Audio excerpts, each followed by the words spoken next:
biology. Then from biology, we transition to chemistry. So there's a sudden quantum leap from biology to chemistry. But nobody understands how this transition occurred. Biological processes to chemical processes. Biology basically handed over to chemistry. In other words, we transition from biological processes into chemical processes. Now, as a result of this quantum leap, we had the formation of genetics. First, high-tech genetic molecule, a precursor to DNA, then of course DNA. In other words, natural selection, evolution, can't get going until you have genetics. But nobody knows how genetics started. The laws of chemistry somehow how to give rise to a self-replicating molecule.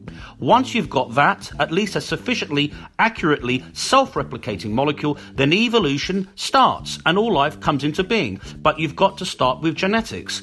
But if you can't explain how we had this quantum leap from biological processes to chemical processes, and then the formation of genetics. If you can't explain how genetics started, you can't explain evolution, because evolution sits on the pillar of genetics.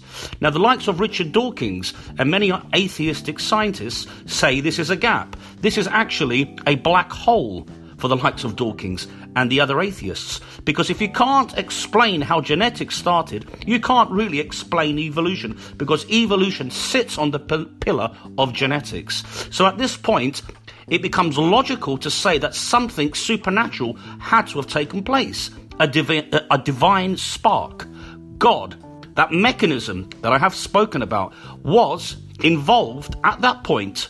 He is the missing gap. He is the spark in that gap that created genetics, and as a result of the creation of genetics, evolution started, because evolution sits on the pillar of genetics. Now I'll close my brief presentation by referring to a point that I had made earlier, the whole notion of nothing. Even nothing is something. There is no such thing as nothing. Even nothing is something. In fact, nothing is a physical concept, because it is the absence of something, and something is a physical concept. Furthermore, there are a variety of forms of nothing. They all have physical definitions. The laws of quantum mechanics tell us that nothing is unstable. 70% of the dominant stuff in the universe is nothing.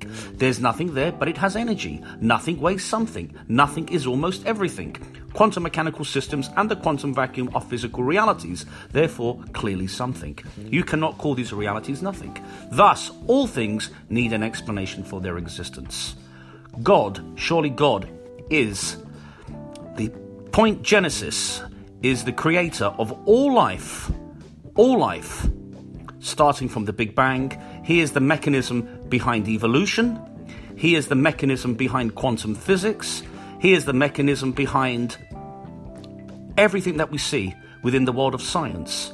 God operates through science. He operates through quantum mechanics. He operates through the Higgs field. He operates through the laws of science. In fact, God is the best explanation for the applicability of mathematics to the physical world. Mathematics is the language of nature. The applicability of mathematics to the physical world proves that a mechanism is at work. God designed the universe on the mathematical structure he had in mind. God is the spark behind all life. He operates through the laws of science. And I will end on that note. Thank you.